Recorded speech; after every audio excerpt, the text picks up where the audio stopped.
Ces dernières années, le nombre de logements courte durée a explosé en région parisienne. Mais sans touristes, ce business est moins lucratif que jamais. Lily a acheté cet appartement il y a 6 ans et le loue en Airbnb. Elle ne s'imaginait pas que les voyageurs déserteraient la capitale du jour au lendemain. Par chance, ce n'est pas mon activité professionnelle et donc pas mon activité principale, celle qui me fait gagner ma vie. Pour autant, c'est une activité qui me permettait de financer d'autres projets, notamment à l'étranger. Et forcément, c'est devenu un peu peau de chagrin par la force des choses.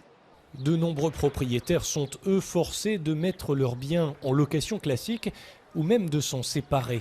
Un phénomène qui impacte le marché, d'autant qu'il se conjugue au souhait de nombreux Parisiens de quitter une ville lumière moins reluisante.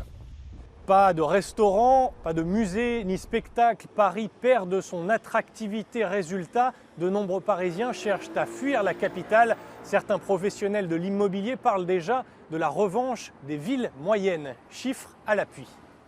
Des prix multipliés par 3 en moyenne sur 20 ans. Le marché de l'immobilier parisien était l'un des plus prometteurs d'Europe.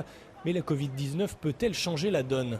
L'offre de logements explose dans la capitale, selon Séverine Amat du groupe Se Loger, leader des annonces immobilières en ligne. On constate donc du coup une affluence de biens qui sont déposés sur nos sites, 89% de plus, c'est quand même énorme en 4 mois. Et toutes les surfaces sont concernées. Il y a plus d'offres sur toutes les surfaces à Paris, mais notamment davantage sur les petites surfaces, à savoir les studios. On note plus 90% d'offres sur Se Loger. Et sur les 2 pièces, 104% d'offres en plus sur le marché parisien. Cette hausse de l'offre a déjà un impact sur les prix des petites surfaces, moins 6% sur les studios. Intéressant pour les investisseurs selon cette experte, même si le reste du marché tenait bon jusqu'ici. Donc qui dit augmentation de l'offre, dit baisse des prix, eh bien on ne le constate pas encore. Pourquoi ? Parce que sur ces 12 derniers mois, on constate même une augmentation des prix à près de 5%, on est à 10 658 € le prix du mètre carré à Paris.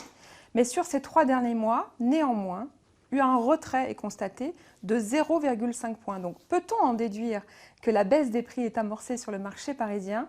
Pas encore. Pourquoi ? Parce que Paris reste Paris. Et pourtant, les recherches d'immobilier de luxe dégringolent aussi. La Côte d'Azur et le littoral atlantique ont la préférence des aspirants acquéreurs. Cyril Fourneris, CGTN, Paris.